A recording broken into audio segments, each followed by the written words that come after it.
Hello! Good evening to everyone. I'm here again. I'm Cleofe.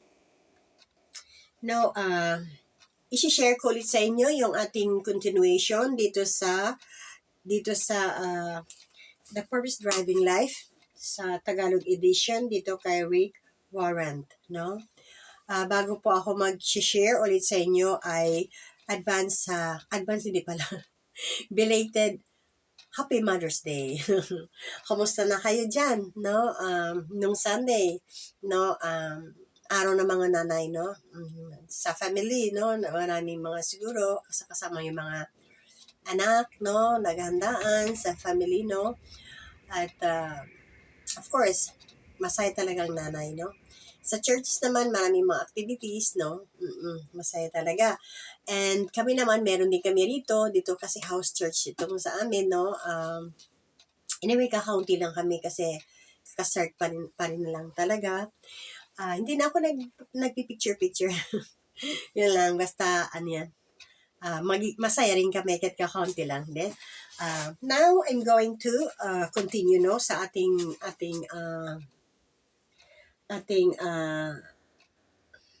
chapter, sa chapter 6 na pala tayo ngayon, no? Sa chapter 6 sa driving life, no? The first driving life. So, ang chapter 6 ay, ang buhay ay pangsamantala lamang, no? Ang buhay ay pangsamantala lamang.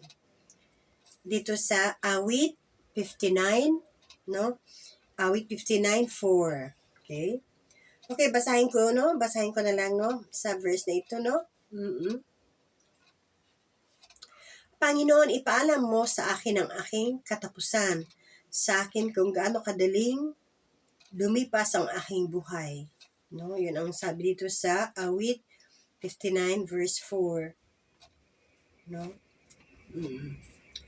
So,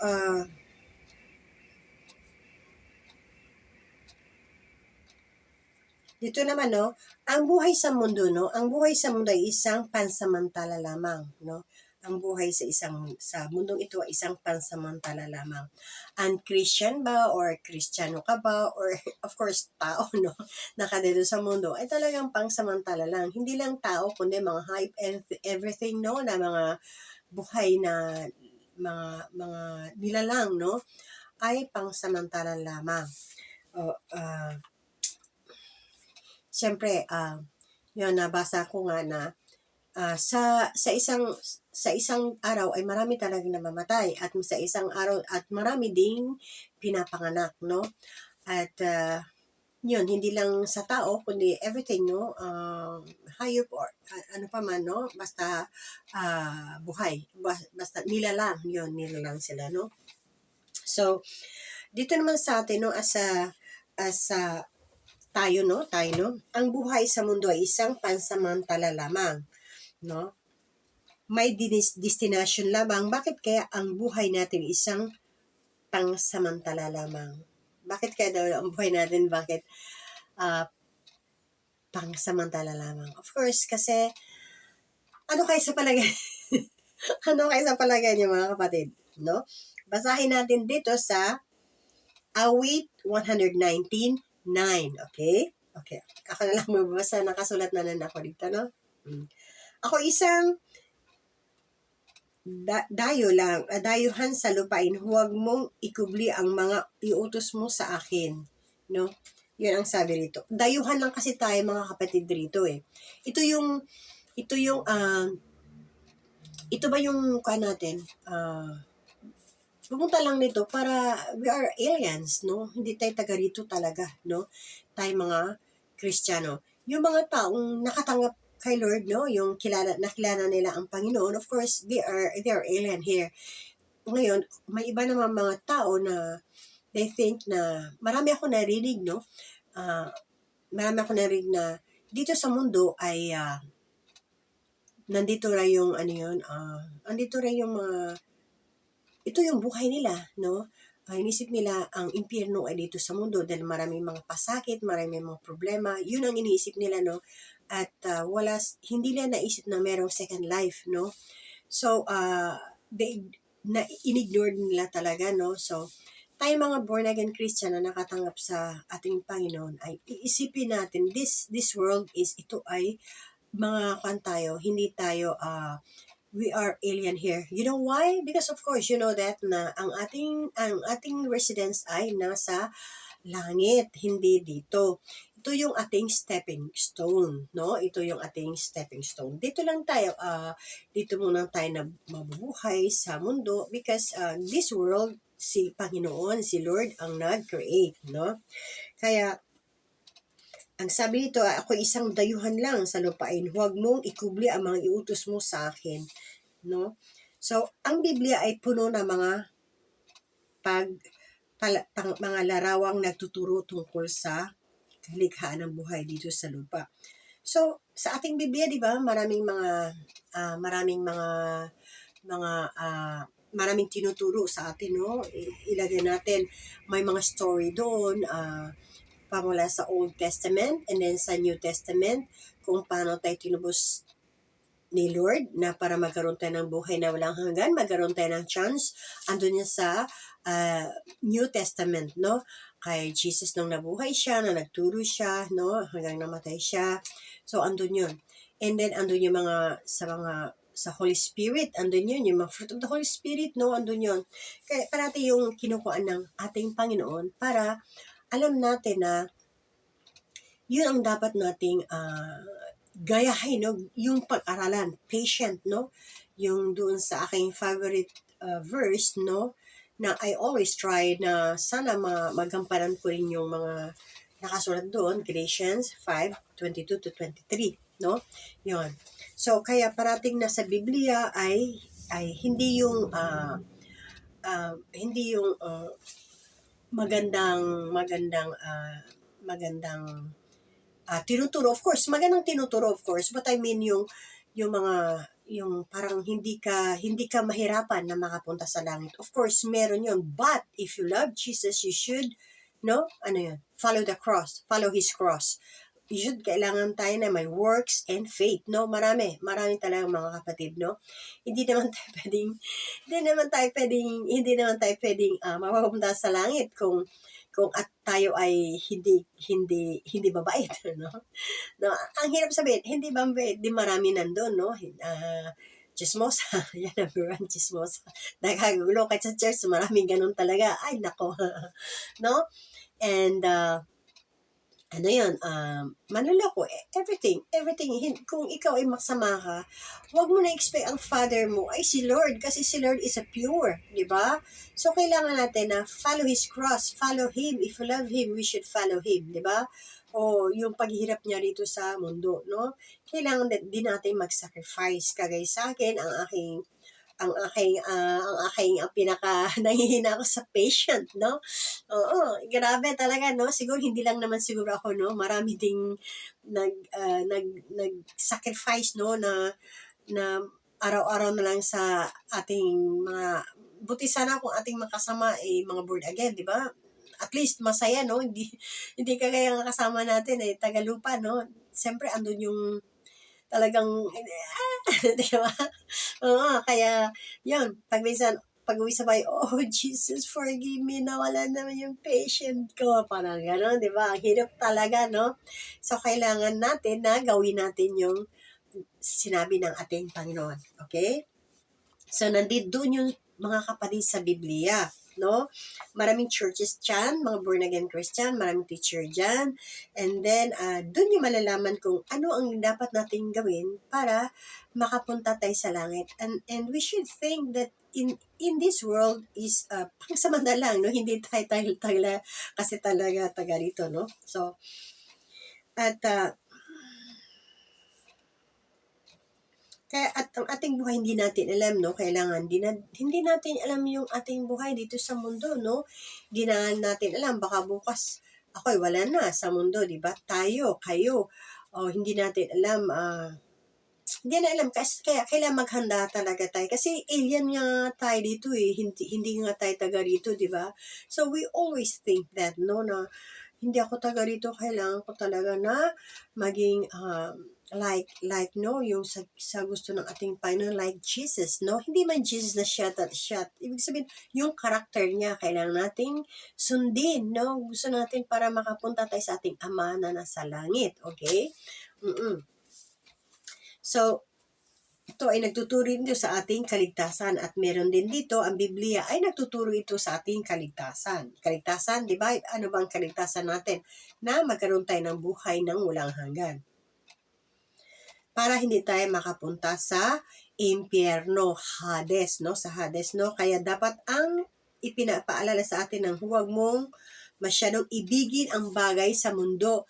Huwag mong masyadong ibigin ang bagay sa mundo, no? Of course, pwede namang, huwag mong ibigin, pwede ka naman maghanda lang, no? Maghanda.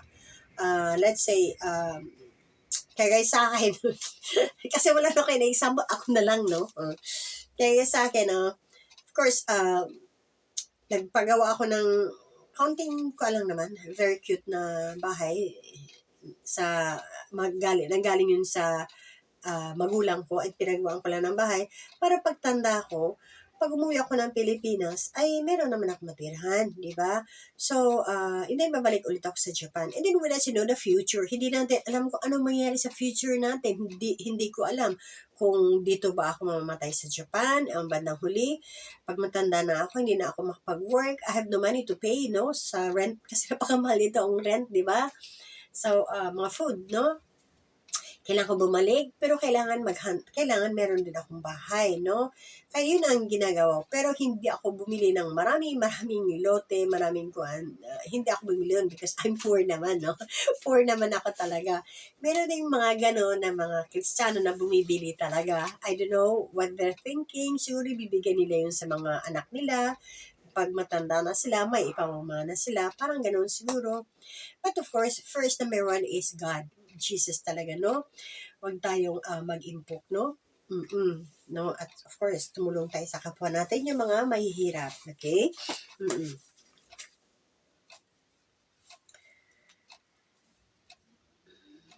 Kaya sabi daw dito na, ang sabi dito, kaya parating ipinapaalala sa atin na huwag mong masyadong ibigin ang bagay sa mundo. No, yun ang sabi, no? Oo. Dito sa Philippians 4:19, no? When you, nag-English tuloy, no? Kung ito kasi ay, kaunti lang kasi verse dito. So, naglagay na ako ng mga verses dito. Kaya, English, kinopya ko na, kasi naglalagay din ako, kinopya ko na lang, pag minsan may English, kasi sarili kong verse, no? Para mailawa ko itong ating sinubaybayan. Continuation nitong ating verse, no? Dito, no, saan ba ako kanina? Sa Philippians 4:19, when you say, I can't manage, God says, I will supply all your needs. Di ba? Kaya, pag minsan nagda-down ka, no, na kailangan natin na nadi-discourage ka kasi 'di ba sabi natin kanina, no, na topic natin kanina sa umpisa na ano yun, na nagkakaroon tayo ng doubt, no? Kaya sabi dito na when you say I can't, no? Ang sabi naman, bibiyin tayo ng magsusupply ang Lord, no, sa ating needs, no? Sa ating needs, ano ba ang needs natin? Marami, di ba? So, basta lang sumunod tayo sa Kanya. So, dito naman sa Romans 12:2, do not conform any longer to the pattern of this world, but be transformed by renewing of your mind. Right? Ito ang sabi ng Panginoon because dito sa Philippians 4:19, kasi ang sabi niya, when you say, I can't manage, God says, I will supply all your needs. Nabibigay niya yun eh. Kaya huwag nating tayo pangunahan tayo na huwag tayong, huwag nating i-focus natin itong mundo na pinakamahal natin, ganun. Kasi andyan si Lord eh. Andyan si Lord na siya ang magbibigay sa atin ng needs, no, mag-supply. Lagyan natin sa ilagay natin sa, ano yan, sa kung anong gusto natin, no? Kukunin na lang natin. Huwag kailangan magtiwala ka sa ating Panginoon dahil ang Panginoon magbibigay sa atin, no? Magbibigay siya sa atin, no? Sa ating mga, kung anong gusto natin, no? Dito sa Philippians. Kaya sabi nga niya, do not conform any longer to the pattern of this world, but be transformed by the renewing of your mind. Dito naman po sa John 15:18, the world hate the disciples. Why? Bakit kaya the world hate the disciples? Basahin natin. Hindi ko na ito sinulat kasi mahaba kasi, no? Meron akong kanito sa ating tab. Babasahin ko po. Maganda siya. Nabasa ko kahapon, no? Oo. Ay, akala ko putin lang, may battery pa siya. Okay, tatulad ang ha. Madali lang ito. Sa bagong tipan mo yun. Sa bagong tipan mo siya. O sa John, no? Sa John 18. John 18. Okay. John 18, 25. Okay, basahin natin, no? Ang sabi rito ay, the world hate the disciples. Dito, sabi ito sa John 15:18, 25. John 15 pala yun. John 15:18. Okay. Kung kayo'y kinapuputan ng salibutan ay inyong talastas na ako muna ang kinapuputan bago kayo. 19. Kung kayo'y taga-sanlibutan ay ibigin ng sanlibutan ang kanyang sarili, ngunit sapagkat kayo'y hindi taga-sanlibutan, kundi kayo'y hinirang ko sa sanlibutan, kaya't napupot sa inyo ang sanlibutan. 20. Alalahanin niyo ang salita ng inyong aking sinabi, ang alipin ay hindi dakila kaysa kanilang Panginoon. Kung ako'y kanilang pinag-uusig, kayo man ay kanilang pag-uusigin din. Kung tinupad nila ang aking salita, ang inyo man ay tutuparin din. Diba?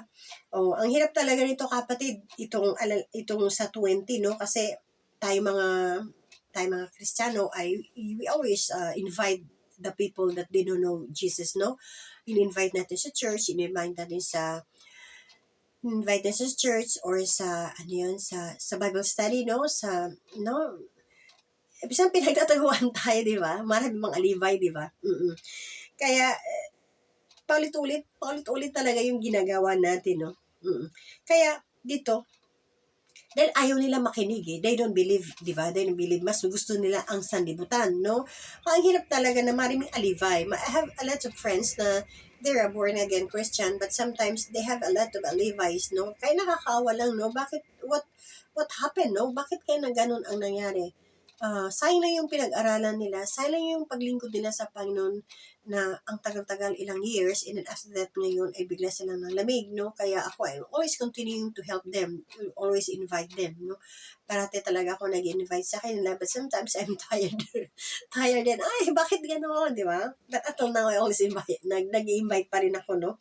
So, ito, no, pag alam nila na tayo ay mga anak ng Diyos, ay nag-invite tayo, lumalayo. Pero kung mag-invite natin na may party, maraming pagkain, ayun.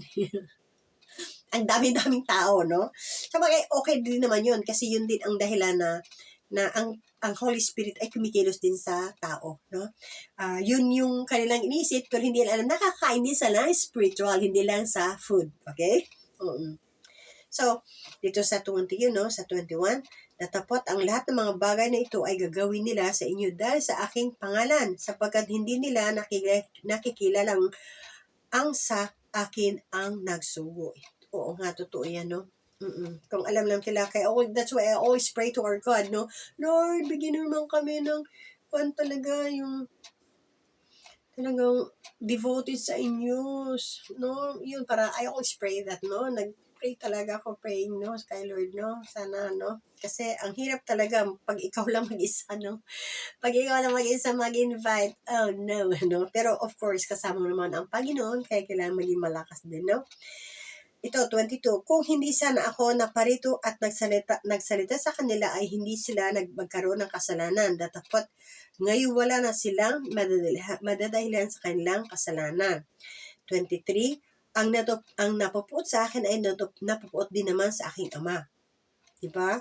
Kung ako'y sana'y hindi gumawa sa gitna nila ang mga gawaing hindi ginawa ng sinumang iba ay hindi sana nila magkakaroon ng kasalanan. Datapot ngayon ang kanilang nangakita ay kinapuutan nila ako at ang aking Ama. Yun yung they love world, no? Gusto na akala kasi nila akala kasi nila na ito na yung maligaya na malaking bahay, may pool, masarap ang pagkain, maraming maids, maraming magagandang sasakyan. Akala nila wala nang katapusan. Ganun yung iniisip siguro nila, no? Pero hindi nila alam kung gaano kasaya ang kanilang nangyayari sa mundo at hindi nila nakilala ang Panginoon. Kabaliktaran, pag namatay sila dahil nandun sila sa Hades, andun na sila sa impyerno, no? Kaya mag-isip-isip tayo, no? Oo, mag-isip-isip talaga tayo mga kapatid dahil hindi ito biro pang mga kapatid. It is true talaga, totoo po talaga ito mga kapatid, no? Hindi yung salita because this is according to the Bible, no? Yun ang sabi ng ating Panginoon. At ito, nasa Biblia yan, sa John 15:18 to 25, no? So, dito naman sa Deuteronomy, no? Sa 6:5-6. So, always love the Lord. So, kailangan nating mahalin ang ating Panginoon. So, always love the Lord, your God, with all of your soul and all of your strength. For Jesus said this, no? Sabi pa niya, this commandments that I give today are to be upon your hearts. O, yun ang sabi rito. No? Kailangan talaga natin na itagalog mo ito. Tagalog ko ito, no? Para po ano. Sa Dio.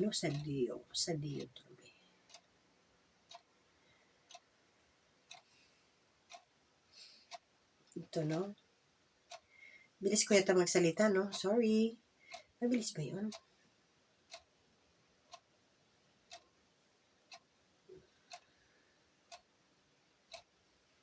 Ito, no? Dito sa, sa may verse na binigay ko. Dito sa 6:5-6. 6:5-6. Ito. Ang sabi niya rito, at iyong ibigin ang Panginoon mong Diyos ng iyong buong puso, ang iyong buong kaluluwa, at iyong buong lakas. No?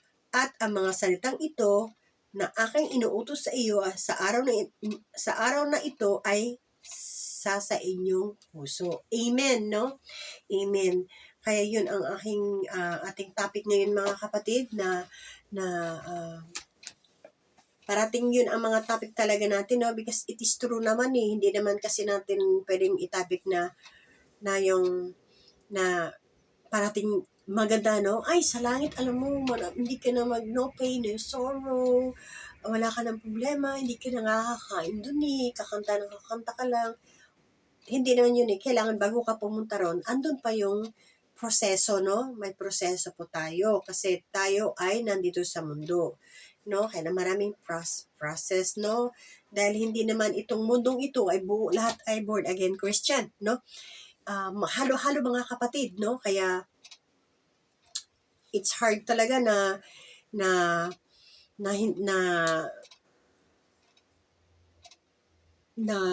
parating maging masaya ang ating buhay. Kailangan na hindi tayo magkakaroon ng problema. Parating maraming mga problema talaga. Paglabas mo na sa pinto, ayan na, di ba?